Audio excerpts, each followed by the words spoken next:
Yes, hello tradies. It is season 3, episode 29. It is prelim final week. We are brought to you by St Andrews Beach Brewery.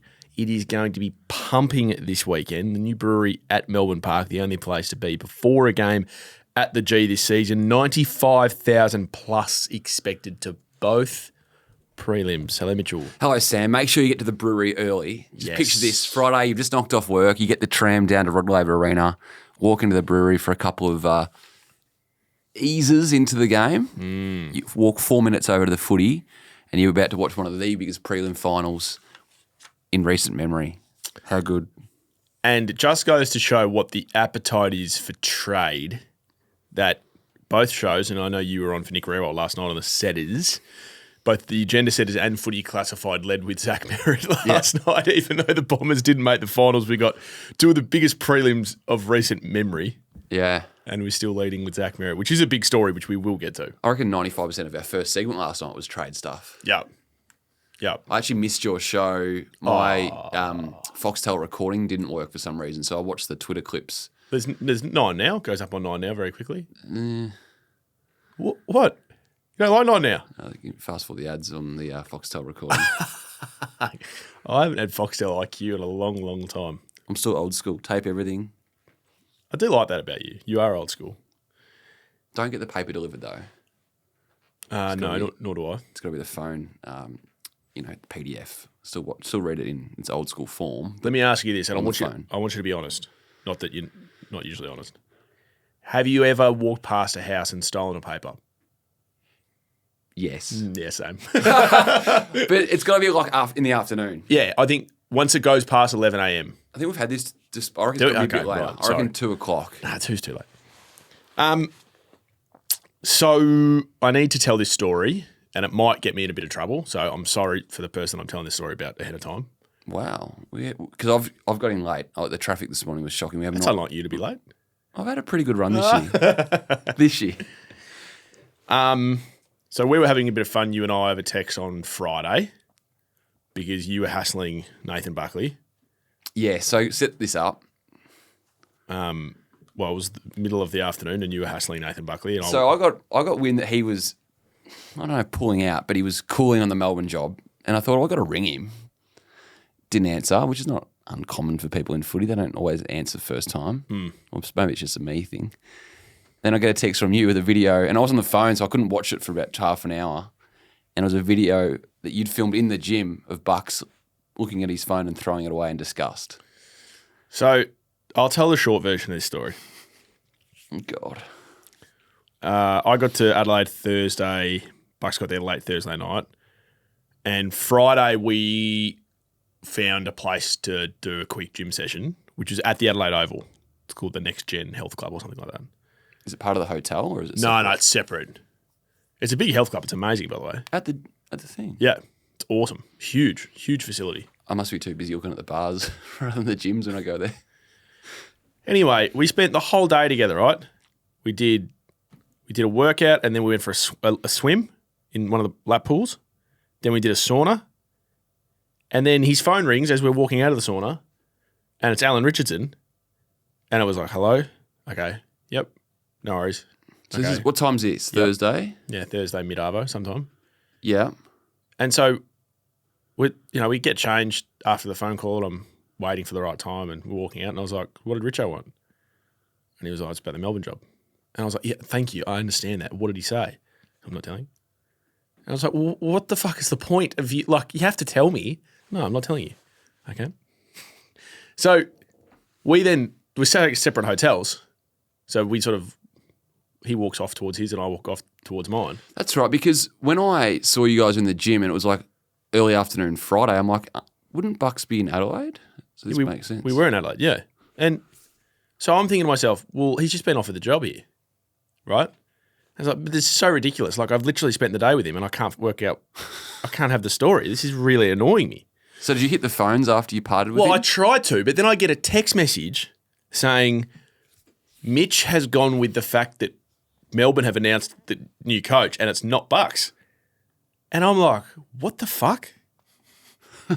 And of course, I don't have socials, so I have to. And then Chloe rings me, my editor, And I was like, Mitch has just gone with it. I was like, I know. She was like, well, can you check it? And I was like, yeah, I will. And so I'm ringing Bucks, no answer. I'm ringing Richo, no answer. And somehow, despite the fact that I was like 2 feet away from the guy who the story is about for 6 hours, I missed the story. And my man Mitch got it. Shits me.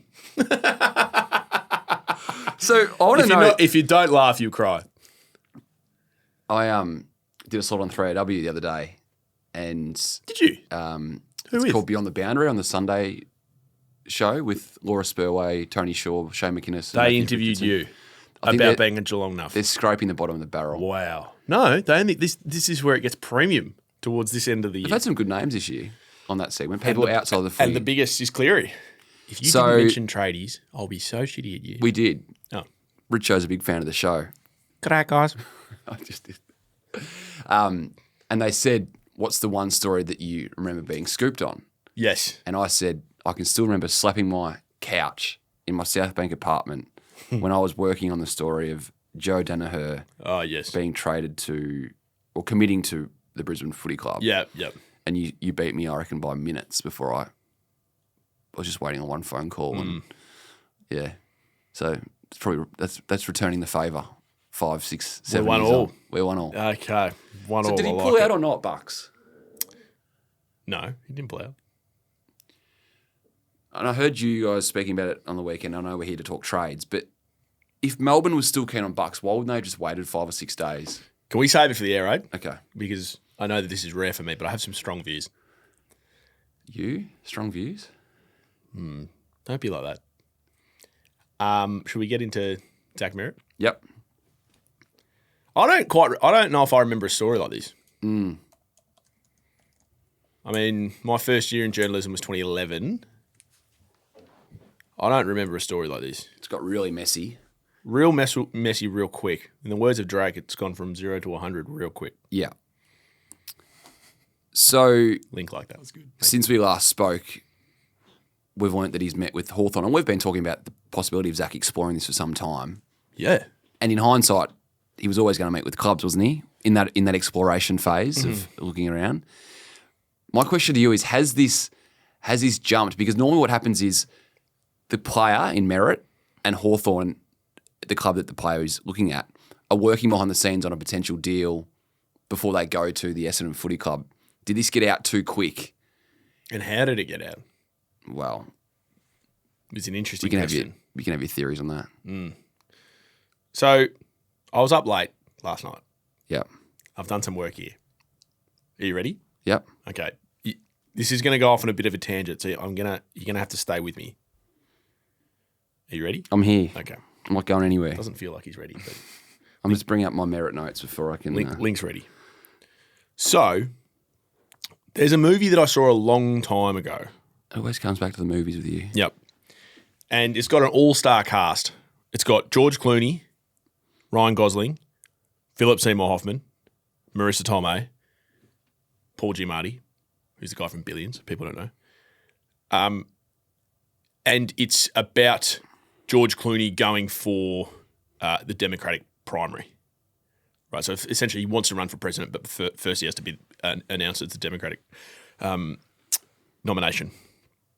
So now the movie's called Ides of March because of an ancient Roman time. It's really about the Ides of March is about the murder of Julius Caesar, right? Because in those days you didn't have dates of the month. You just had start, middle, end.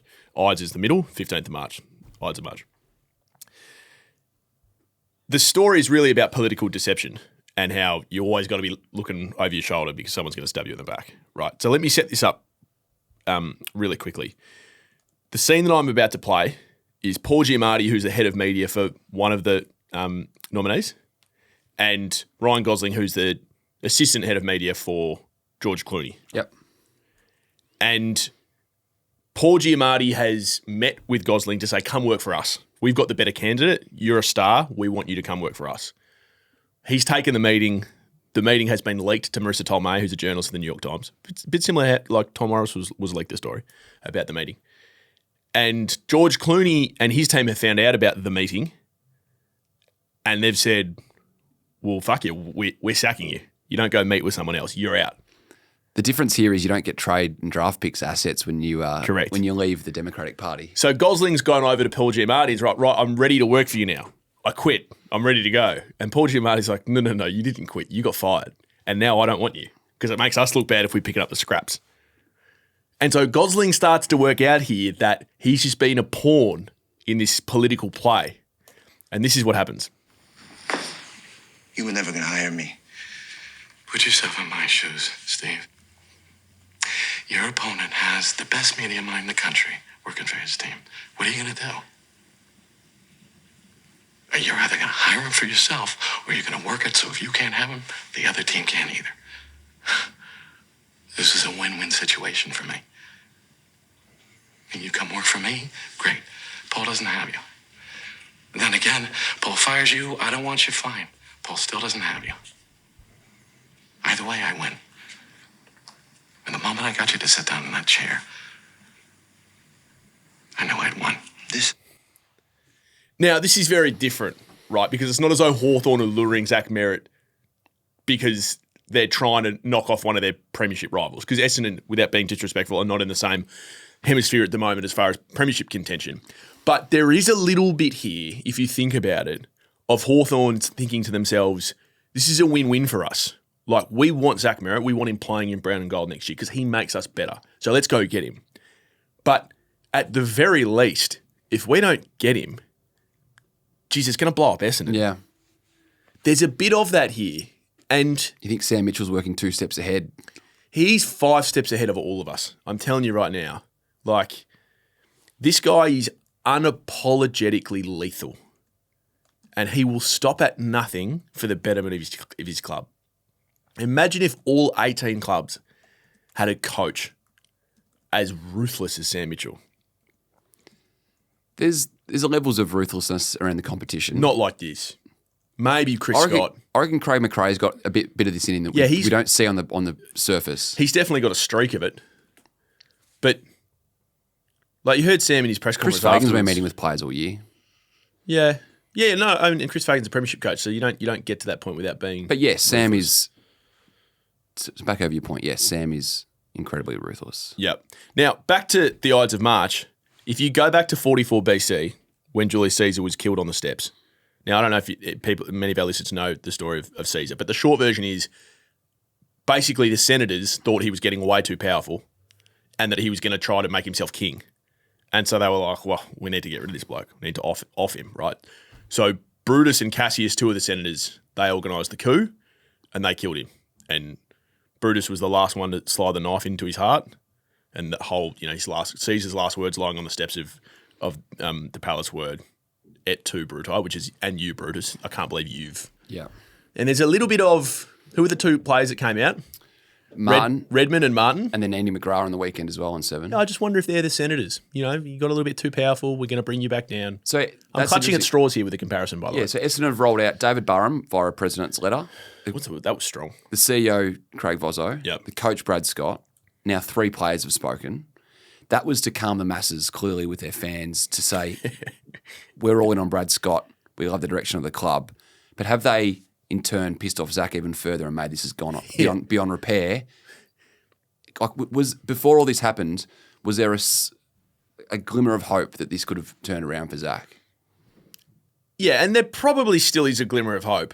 But what we know, and you said this on the Setters last night, they're on the lookout for a new captain, so he can't be captain. Yeah, and I expect there'll be a conversation in the next 3 weeks before the official start of trade period that he will consider handing in the captaincy. I don't think it'll get to that.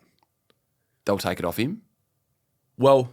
Okay, right now he is the captain of the Essendon Footy Club. Yeah. I know it doesn't mean a lot in the off-season. Nah, it doesn't. Like, he'll just be done. But I think that's just another layer to him getting out.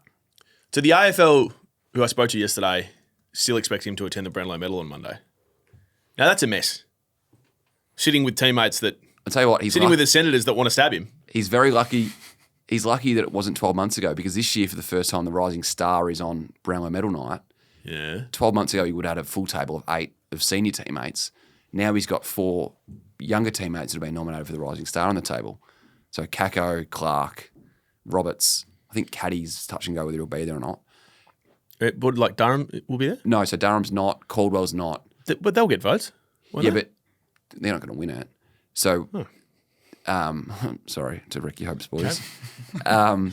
All 6 Essendon supporters got really upset. So this time last year, nasty. they've got a strong fan base. They do. This time last year, he would have been dealing with 8 senior teammates. Now he's only got 3 or 4 because the rest of the table's taken up a rising star. So, a bit lucky for Zach. Now, Zach Merrett is a smart guy and very media savvy. That's something that you and I both know. He's got one of the 2 highest profile managers in the game in Tom Petroro, who's been through this stuff a million times. Please don't tell me that he's going to attempt to walk into the Brownlow and not say anything. Don't tell me that. There's ways into the Brownlow without having to go to the red carpet. Yeah, but my point is, at some point of the night, he is going to be stopped by a journalist who will either be holding a microphone or a camera. And he better have something planned to say. You'd hope so. So what is that plan? And is he going to attend the best and fairest that he's going to win?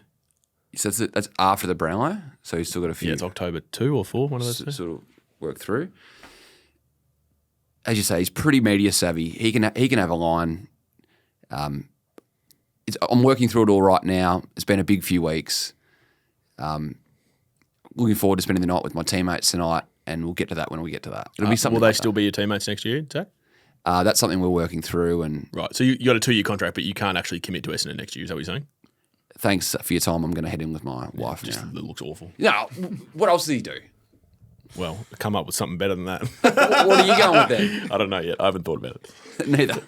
We have to sit down and plot this Just out. the other thing, I think the line that David Barham letter to members that's really annoyed Zach is the insinuation that Barham made that no player is bigger than the club.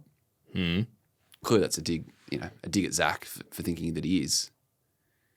Not necessarily. I understand how you would take that as an insinuation, but it's really just stating a fact. Any player who wants to leave, Yeah. The club will continue without them. I know I said this months ago, but a lot of this has stemmed from, obviously there's been inherent frustrations from Zach. But he sat down 7 weeks ago and said, I'm committed to the program of this footy club. Yeah. That to me is different to, we joke on this show about Barris and Houston. They got to say what they got to say. But he's the captain, the figurehead of the club, who publicly went in backing in the direction under Brad Scott and Craig Vozzo. Yeah. I think I've said this before, but I don't begrudge Zach wanting to finish his career trying to play finals. I actually don't. I think he's done a lot for that footy club. What I think has hurt him is that he's tried to do this in a clandestine way and it's got out. Now, whether he's pushing it out or someone close to him is pushing it out, which I suspect, it's now looked like he's trying to do this in the shadows, and I think that's hurt him.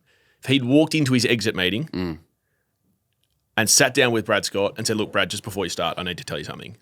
I've been unhappy for a while about the direction of the club.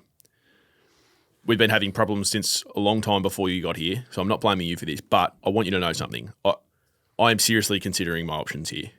I've got interest from other clubs, and I'd be doing you a disservice if I didn't look you in the eye and tell you. Now, obviously this is going to get out at some point. I'm happy to sit with you in the club and talk about how we manage this. If I don't end up getting to the destination that I'm looking at, I'll come back, but I probably can't be captain. I need you to help me through this. So should have handed the captaincy in. Well, if he had done that, I think it puts a whole different lens on it, because then Brad's not going on 360 saying, well, I had dinner with him at my house 2 nights ago, and now he's meeting with other coaches. He's saying, look, Zach sat down and talked to me about this. I'm not really happy about it. I don't want to lose my captain, but I understand where he's coming from. We're all trying to do this together, but life isn't perfect. There are ways to break up, right? But this has just now got to the point where there's so much toxicity in the relationship. There's, Essendon are talking to their friends about the breakup. Zach's talking to his friends about the breakup. It's created chasms. And I know they've got 2 years left on this marriage, but they can't Is his value in a trade higher or lower than it was 3 weeks ago? Well, this is an interesting question that you raise. So back to the Ides of March thing, part of the political game that Hawthorn have played here by planting the seed is they think, there's a perception now that Essendon have all the whip hand because he's contracted. I think that's diminished. I actually think Hawthorn now have the upper hand. And here's why. We really want Zach. We're willing to give you market value and maybe even a little bit of overs for Zach. But let's not pretend you're bending us over a barrel here, because if we don't like the deal, you can take him back. Yeah. Have fun with that. Yeah. That'll be good for your culture. Yeah. That's what I would be saying. And if that I was wasn't the Hawthorn. position 2 weeks ago. Yeah. That was, at 2 weeks ago, it was you're a contracted captain, you've got 2 years left on your deal, you're one of our star players, you're better than your sixth man for this footy club. Now it's good luck coming back. So as to what they do in the trade is really fascinating to me, because Essendon right now don't need picks. And this year's draft, we've spoken about it. Well, they do, but they've got enough, don't they? Well, without being unnecessarily this is nasty, not Richmond. we Go always right back thought to the North Melbourne had enough picks, but they messed a lot of them up, Why so do you they always bring it don't. back to North? Well, because they are a tale of woe. North's the biggest issue is they haven't been able to attract A-grade players. Essendon are right there in that boat. So if I'm Essendon, They beat out, don't forget, they beat out, say, like Hawthorn for Ben Mackay. who's been bad? Hasn't been great. Okay, you just said the same thing in different words. Just in a nicer way. So Essendon cannot attract players, right? They're an all-time low for player attraction levels. So if I were Essendon, I'd just be going straight to the draft. It buys the coach more time. It buys the list manager more time. And they might have 5 goes inside 20 in this draft. And you would hope that of those 5, you hit at least 3. And of those 3, maybe 2 of them are Joel Selwood. Maybe 2 of them are Luke Hodge. You have to back yourselves in to pick those players who might change I'm more the worried course about of your footy club. I'm more worried about the locker room. How do you look, Kyle Langford in the eye and say, you've sort of flirted with this trade in the last 12 months? I wouldn't worry about people like Langford. I don't think he's looking around as well. Redmond, Mackay, these middle tier guys that you've convinced to sign up long term, knowing that this club Mackay was playing for North, so it's not as though you. But he chose them over. He chose them over Hawthorn. Yeah. Forget the North side of it. Redmond, he was going to get dropped at the start of the year. Hasn't had a great time of it. I'm not too worried about Redmond either. No, I'm just talking about the age profile of those guys. understand what These you're saying, guys are Mitch, committed but long term. Like you do this and you go all in on the draft. Well, what happens with the 24 to 28 year olds there? It's like, what are we? Are we going to ask for a trade in 12 months? Like, yeah, but I'm trying to work out a nice way of saying it's different at Richmond because those guys have had their success. These guys at Essendon haven't. Yeah, but that's fine. But they've got to find a way to it, and they've got to find the best road with the least amount of potholes. And the way forward is for Essendon to go nuclear and start again. I've been banging on about this footy club for 2 years now. They have an awful list. It's just awful. Yeah, They need some young superstar talent in there. yeah, And whilst I'm not always a fan of just banking on the draft, yeah. That is strange for you. they don't have proven entities to build around. I think about Essendon, and I think about Kako, and I think about Caddy, and I think about Durham. So if I'm Essendon, I'm looking at this and I'm saying I want pick 8 or not. What is it? Pick 9. I want pick 9 this year. I want your first round next year. That'll quickly get pushed back. Pick 9. Yeah, and I want Mitch Lewis. I reckon some support around Nate Caddy would be handy to take the heat off him for a year or two. That's what I'm saying. While he properly develops. And Hawthorn look at it and go, well, we probably thought it was going to be 2 first-round picks anyway. Mitch Lewis has been injured, hasn't really been getting a game, didn't play well in the semi. Yeah, maybe we give him that and we ask for something back. And we ask for a 3rd-round back or something. That all of a sudden you can sell to your members. The thing about Lewis, though, you've got to think that Gunston has shot the lights out this year. He's signed a 1-year deal for next year. What if he has body concerns? They've got Colshadir and Marby or Chol, but they might feel like they need Lewis anyway. I think Hawthorn will be at a stage by then, but they'll be so attractive that they'll just go and get, Charlie Kerner or something. Just while we're speaking about Essendon, interesting theory from Hutchie last night. Well, firstly, there's a separate theory, but his news was that he believes Essendon and Brisbane have been talking about Ridley behind the scenes, despite Essendon's Yeah, well, that's likely. Well, Essendon's been hell-bent on not trading Jordan Ridley with 4 years left on his deal. Yeah, but they have to say that. Yeah, I know. But Hutchie's point to all this, which I can't believe we hadn't thought about this by now, was Essendon give up Draper as his unrestricted free agent. They've lost him anyway. And Brisbane would pay more for Draper, which to get him into band 1. So it would be a first-round compensation pick for Essendon. So it would be pick 4, 5, and then 6. And then they do the Ridley deal in the shadows because they're giving up more on Draper. It makes all the sense in the world, doesn't it? So Brisbane overpay for Draper. Apart from the fact that that's just pure manipulation. Well, they did it with Joe Danaher. Yeah, I know, but didn't we These fix the two system? clubs- Didn't we fix the system from then? Don't the AFL have like an investigative body to look over all this stuff? Yeah, but like if you could do the Ridley deal separately. Yeah. I don't want to use the C word, but it just feels like manipulation. What's the C word? It rhymes with heating. Given Josh Ward's game on the weekend, He was good. Cam McKenzie can't get a game. Yeah. They got Will Day still out of the side. Warple we think's going to Geelong. Oh, God. Oh, he just... someone raised to me yesterday in a meeting. Someone raised to me, Gina, it's interesting that Warple is playing Geelong this week. And someone was like, why? It's like, well, I think Geelong have interest in him. So Day's out of the side. Ward's played a really good final. McKenzie can't get a game. Is Merrett the best fit for that midfield? Yes, or would they he be is. better after Yes, a he is. Petrarca? No, Merrett. So Merritt's only a centre bound. He can only play midfield or halfback, and they're flush with halfbacks. Merrett is good. Petrarca is good. Petrarca might not be good anymore. I think the second in the BNF was a bit overs, but he didn't have. Oh, you think? I think Cozzy had a better year. Oh, really?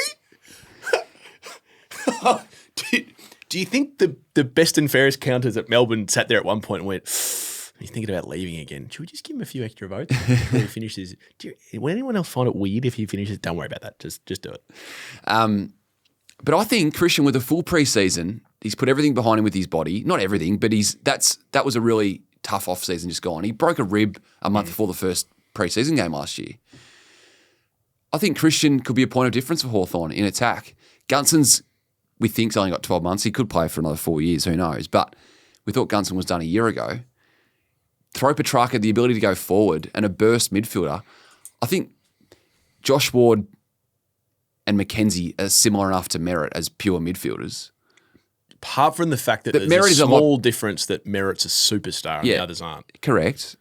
But I think as a style of player, Petrarca could offer more to Hawthorn than Zach Merrett. Who's a better kick, Merrett or Petrarca? Merrett. Who's a better runner, Merrett or Petrarca?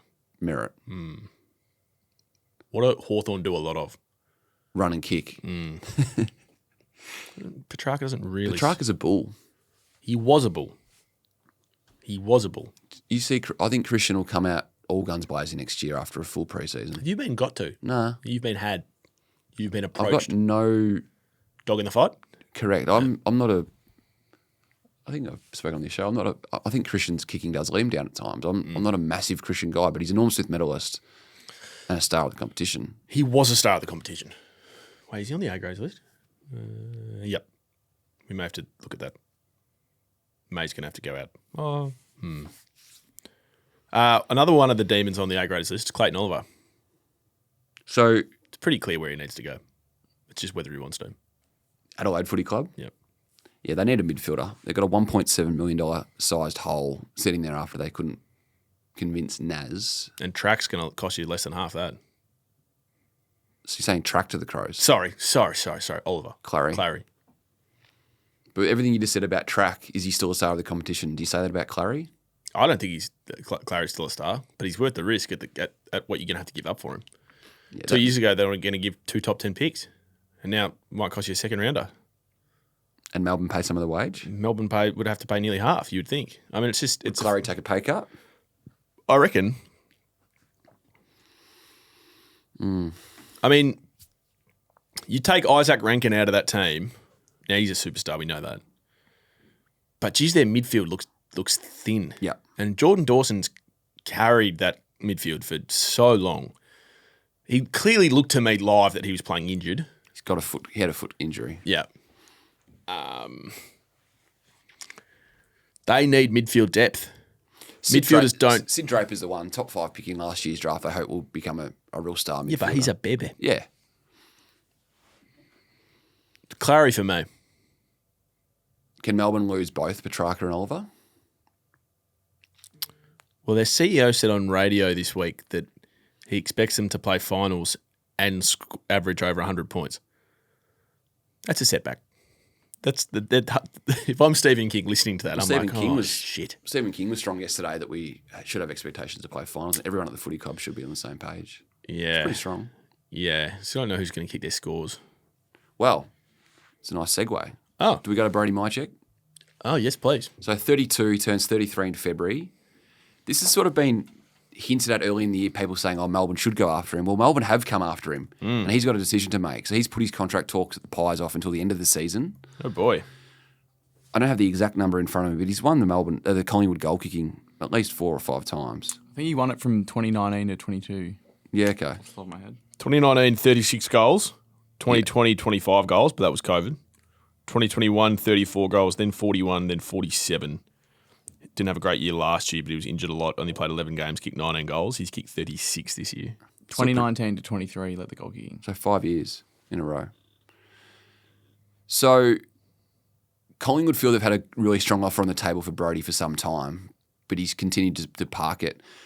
There's the other factor in this was that his manager was actually overseas for a few weeks in that time. So it's just been for all parties. Anthony McConville from Max Sports. This has been parked to the end of the season. I think he's torn. I think Melbourne are really keen on Brody Mychek.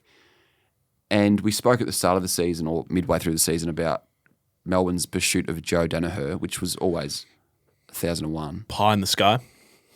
But they're after an experienced forward. And this speaks to where they want to take this list. Yes, they've got some young talent coming through, but they're not ready for the full reset at the Melbourne Footy Club if they're going after Brody Mychek. I'm going to ask the hard question here. Is Van Rooyen a good footballer? No, not yet. I just worry they're getting Mychek on the way down. Yeah. At 30, he'll be 33 at the start of next year. He hasn't kicked more than 2 goals in a game since round 12 against Hawthorn. What did he kick against the Hawks? 4.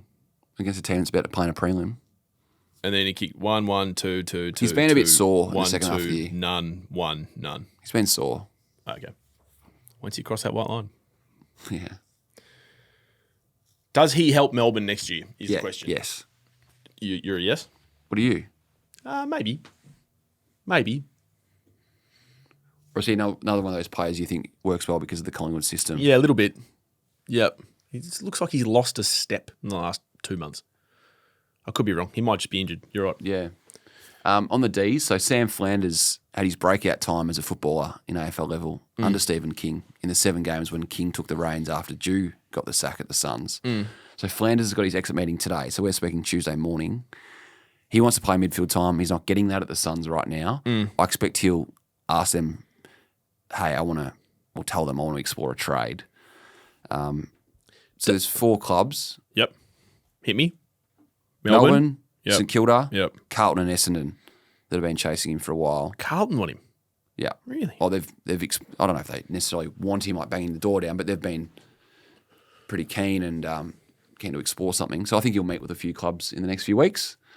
So Damien Hardwick said after the Yeah. loss, he's one of our best players. Yeah, he's been sore this year with a back injury. Is he one of your best players? He's had a pretty good year last year. He was top 3 in the BNF in 2024. Just not convinced about that. I'm sure he's one of their best players. I have quite a few ahead of him. And they've got 2 academy guns coming in, 2 top 10 picks. Our man Zeke Ewland. Your man. Great name, Zach Merrett. And the other one is Bo Addisul. Don't look at me. You're the micro Mitch, man. There's a couple of big stories that I think are going to explode. It's going to be a big trade period. I'm just going through my whiteboard. So Jamara, we still don't know. Oscar Allen's gone. Bailey Fritsch is looking around. Zach Butters is still on the table. Warple signed with Geelong. Oliver's looking at Adelaide. Jack Steele? Haven't heard much about Jack Steele. I don't think he'll be at the Saints next year. So what's happening there? Well, I think he's just waiting to see who's looking at him. He'll find a home. I'd be surprised if Essendon didn't look at him. Silvani's gone. Merritt's gone. Ben King, I don't think will go. Track. I could have a lot of movement on my whiteboard. Yeah. Your whiteboard's had a good year. So, your whiteboard. So, on Saturday, I get home from Adelaide. I pick up Diva and I pick up one of our other producers, Tommy Gilbert, who used to work with me on radio, now works Footy Classified. And we drove 2.5 hours northwest to a town called Carisbrook. It's near Bendigo. Right. To watch one of our other producers, James, playing a grand final. Yeah, right. For Trentham. How do you go? Alongside Boomer Harvey. So James was playing full forward and he went into the game on 96 goals for the year. And so I said to the Footy Classified boys, how often is one of your colleagues going to be on 96 goals playing in the grand final? Right, so let's go watch him play. Didn't get a lot of buy-in. So we drove out there, parked the Lexus up against the fence, opened up the boot, sat in the boot. The first person, as I get out of the car, I shit you not, the first person I see 2.5 hours out of the city. is the man at the top of your whiteboard, Luke Jackson. Luke Jackson. Right. Yep. Does he want to trade to Trentham? I said, what are you doing here? And he looked at me and he said, me, what are you doing here? And I said, I got a mate playing for Trentham. So the connection was that Kelsey's sister, Maddie, Yep. both of them star netballers, Yep. she had a mate playing for Carisbrook. I believe that was the connection. Okay. Yep. But it was a very odd set of circumstances. So you just spoke about how you're not going to let Zach Merrett walk into the Brownlow without asking him about his future. Did you ask Luke about his future? No, Mitch, because it was Saturday afternoon in the middle of the country. The bloke was enjoying a quiet beer. We had a small chat. What do you think I'm going to do? So, Luke. Get your phone out? Yeah. No. No, I think, and we've spoken about this. People will be like, oh, you spoke about Luke Jackson at the start of the year. The minute Cosy Pickett signed was one. The second one was when Simon Goodwin got the sack. Mm-hmm. That was off. Anyway, Draper. Draper's gone. Hang on. Did your mate kick the 100? James didn't have his best day. Oh. He kicked one. But they won. I'm not sure which one he would have taken. That was my next question. If you could have traded him the flag for the extra 3 goals to kick the 100. Were you ready to run the ground? Yes. No, you take the flag, don't you? You can celebrate it with 21 of your mates. Yeah, I'm not the person to ask. That's good to know. No, I didn't mean like that. I just meant like as if I'd ever get close to kicking 100 goals. Oh, yeah, cool. No, that's definitely what you meant. Yeah. I would take the flag, obviously, Okay. Mitchell. So tonight we've got the media awards. You want tradies to win over any individual success? Obviously. What is the individual success? I don't know. Best reporter for the year? Oh, I haven't been nominated. Did you nominate? Have you been nominated for best reporter? I believe so. Oh boy, now we're getting into it. Okay. That's not why I brought this up. I see. So who are you up against? It's basically you v Tom, isn't it? It's you v Tom v Cal. Has anyone else been there? Have I missed someone? It's plenty good journos in Melbourne. No, I know that, but I'm saying the years that you guys have had, you've broken a lot of big yarns. Tom's broken a lot of big yarns. Cal always breaks big yarns. Broke the Naz story. Yep. So they're the three that come to mind. Yep. Sam Edmund, Jay Clark. Of course, yep. Yep. Sam Edmund's been very good on radio this year. Anyway, we're not here to talk about that. Well, no, we are now because you brought it up. No, I was talking about you wanting individual success over the team. Mitch, Who's doing the speech if you win? Sounds like Sam. if Tradies win, no, we're a team here at Tradies. All right, the whole podcast is a team. Link, are you going tonight? Yep. You'll be coming up as well if we win. Awesome. Not sure you'll be speaking, but yeah.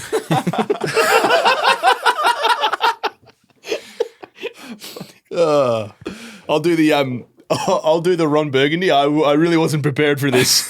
Pull the flute out of your arm. That'll be me. I'll just pull the speech out of my. I really enjoy the people who win awards, right, and then try to claim that I'm so shocked, and then take out a speech out of their jacket pocket. Draper is on his way to Brisbane. I feel like I said that 3 months ago. You did, but then you said that Matthew Nix called him. Yeah, true. Yeah, I had a dollar each way. Rowan Marshall. It's met with Geelong twice. Twice. Twice. Okay. He spent a lot of time in Geelong, Rowan Marshall. So you said Luke Jackson was in Trentham on the weekend. I get a lot of Rowan Marshall sightings in Geelong. Well, maybe he's looking for a house down He's there. got a brother. Was he the player that you said has looked in a different postcode and already getting his mail redirected? Can't comment. Ali's gone. Yep. CJ probably going to the Blues. Hang on. You Yes. just drop these things like I- Sardis to North. Oh, I got some feedback about that. How was the feedback? How do I describe this? It was good. It was strong. I think I caused a stir when I didn't really mean to. So Lee's gone. CJ probably the Blues. Archie. Can I just talk about CJ? Okay. We're talking about the Merrett deal. I reckon he'd be perfect at Essendon. All right then. But you think he's going to Carlton? There's definitely strong interest from Carlton. Yeah. And remember when we put him up on the whiteboard, it was if he plays in Hawthorn's best team for the rest of the year, he will stay. But he's been in and out of the team, sub. Yeah, I reckon there's a bit to play out on that one. I like CJ. I'm a CJ guy. His strengths are amazing. Research assistant Dan, not so much. Gets very nervous when he gets the footy. Yeah. His running carry's great. Archie still hasn't signed. Brody's going to Port. Will Brody. Yep. Blast from the past. Liam Ryan wants to go to the Saints. Judd McVee's going to make a call this week, I believe. So he boy. was always waiting to see about the new coach. Needs to speak with Stephen King about what his role will be next year. I think he wants to play a bit higher up the ground. Your bestie, Starcevic. Freo working really hard on McVee. Okay. Starcevic, Do you think you get a game at Freo? I think so. It's a pretty good back line, but they'd find a spot for him, wouldn't they? Would McVee get a game at Freo? Yeah. Good question. I think so. Could he play wing? I think that's probably the only. I don't think you get a game at half back. Let's go through it. So you got Liam Ryan, Brennan Cox, and Alex Luke Pearce. Ryan. Luke Ryan. Sorry, Liam Ryan plays Yep. for West Coast, about to play for St Kilda. not the first. It might be the last to stuff that up. But No, you won't apologies to Luke. No. And Liam. And then you got Jordan Clark, All Australian. Heath Chapman. My man, Corey Wagner, but probably more on the periphery. Who else was in that back six? Kyle Warner squeezed out. Yeah. Brandon Walker. So that's probably the spot. Yeah. He gets a game. 6th or 7th spot. McVee gets a game there. Starcevic. your bestie? It's always a worry when they haven't signed at this stage of the season. Elijah Hollands, waiting to see if any clubs come for him. Carlton are more than happy and want him to be traded. And then Sam Flanders, I expect, will meet with some clubs after telling the Suns this week that he's open for more midfield opportunities. Just going through Freo's back 6 or 7. Bailey Banfield rolls through there a bit. I think I like Judd McVee. Just on Petrarca, Yes, please. if Nathan Buckley had have got the job, are we having a different conversation? Yes. Collingwood fan growing up, Nathan Buckley fan growing up. love Bucks. Who doesn't love Bucks? Well, clearly, Melbourne, clearly. you after your sauna and gym pool session, he wouldn't tell you what was going on. I don't think I'll ever forgive him for that. I think it will really. It Do you will just drop scar- it now? Like, It will scar our You're friendship. spending a lot of time with him. Do you drop all that now because the story's done? Yeah, I can't be bothered now. Now he's just going to Tassie. I'm going to lose him to Tassie. Something else that I think that's gone under the radar that needs to be brought up here on Tradies, bit micro. This will be good. So West Coast last year when they did the deal for Tom Barras, had the choice out of Hawthorn's first rounder, And Carlton's, yes, we know this. and they chose Hawthorn's. Understand. Well, Hawthorn are into a prelim. I also and understand Carlton's pick has not moved for 4 weeks. that. I think you raise this as if like you were splitting the atom. I think No. we all know that they fucked it up. No, they fucked it up, but it's if Hawthorn make the granny and win it, Yeah. it's all of a sudden pick 21, 22, 23. Yeah. Carlton's pick's not moving that far. Hey, on that, I know you've been as strong as anyone in the industry on it, and I've enjoyed your commentary. Just Don't go Oscar Allan. no. Just give me a 5-second answer. Don't overthink it. If Greg Swan came to you and said, "Here's the keys to the AFL," you're making the decision. What would you do with father, son, and academies if you were changing it this year? I would say you need to have a pick within 5 picks of the bid. Okay, in the first round or Anywhere. So if Nick Okay. Dacos has been on at pick 1, you got to have pick 6. yep. Right. Okay. What would you do? Just on that, the AFL spent so much money and resources flying around the country 18 months ago doing this big competitive balance review. What's happened?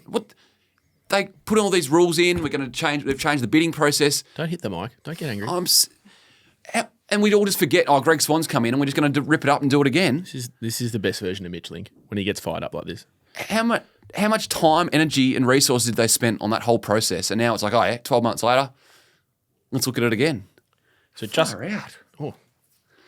Just to be clear, you're frustrated that the AFL has spent money that we haven't seen a return on. Correct. I see. Not for a change. I feel like that happens quite a bit, Mitch. No, I'm well aware of that. But they were flying around. They were meeting with everyone. They were canvassing everyone. They put this big competitive balance review out. And one other thing that I forgot to mention last week that I want to get off my chest. Oh, God. Everyone talks about Golly. Stephen Silvani and how he hates Carlton. There's friction there and all this. Yes. By him and his footy club, St Kilda, paying well overs the market rate for Jack Silvani to get him out of the Carlton Footy Club. Yeah. Overs, not well overs, but yep. It's overs. That is actually going to help Carlton with the compensation pick they get in return. No. Or potentially. It's not helping Carlton. It's It's Carlton are losing first 18 player. No. If Jack Silvani had gone to the Western Bulldogs, he'd be on 150 grand a year less, plus 1 year less on the deal. It's maybe second round compensation. Jack Silvani to St Kilda is going to be end of first round compensation at a minimum. Unlikely, but there's a 2% chance it could be first round compensation as well. So Sauce, after all this noise that he doesn't like Carlton and wants to blow the place up, could actually help the Blues. It's an interesting way of looking at it. I wouldn't look at it that way, but I enjoy that you've brought something different. That's what we do here on Tradies. Left And maybe that's the thing that gets you over the line in the media awards tonight. Look forward to your speech. If you win, Our speech. if you win Best Reporter Link's going to have something up his and sleeve. don't mention tradies, I'm going to throw a piece of food at you.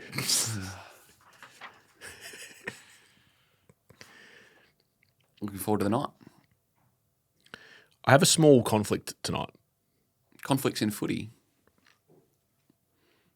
I have one of my best mate's birthday dinners, and I completely messed up the days. Oh, no. And I haven't told him yet. What do I tell him? Say you've got awards to win. But what if I go and we don't win? I've missed the birthday dinner for not winning. I'm going to have to try to sneak in both, I think.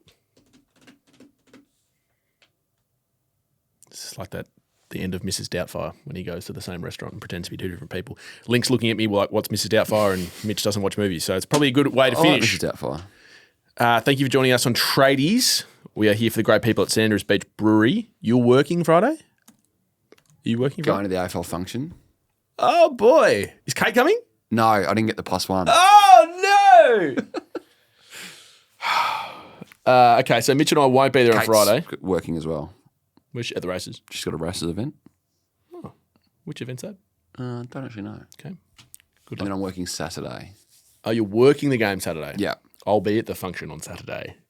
Okay. Also working, but, sort of Yeah, always working. floating. But I'm going to the brewery Saturday pre-game with my mate Jack. 5:15 bounce. Yeah, is it going to be nice weather?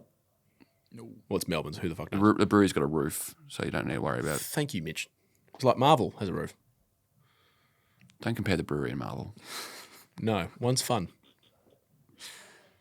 And the brewery is amazing. That's where I was going. Hello and welcome to Scotty Fitz, the chief of Marvel Stadium. Thank you for joining us. Trade period's coming up. We're very excited. We'll see you next Tuesday. We're doing one straight after the Brownlow. Yeah. Are you going to the Brownlow? Yes. Oh boy. Is Kate going to the Brownlow? Yes. We'll see you next week.